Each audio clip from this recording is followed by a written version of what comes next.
நான் அதை படிச்ச உடனே 4-5 பேருக்கு போன் போட்டு சொன்னேன். எப்படி எழுதிட்டாரு?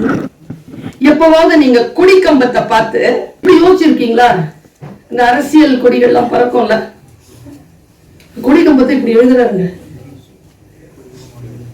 அதட்டும் விரலாய் கம்பம். சரியா?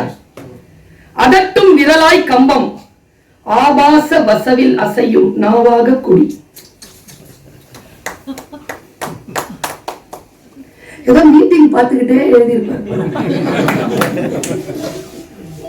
அதட்டும் விரலாய் கம்பம்னு சொல்றதுக்கே ரொம்ப நேசம் வேணுங்க.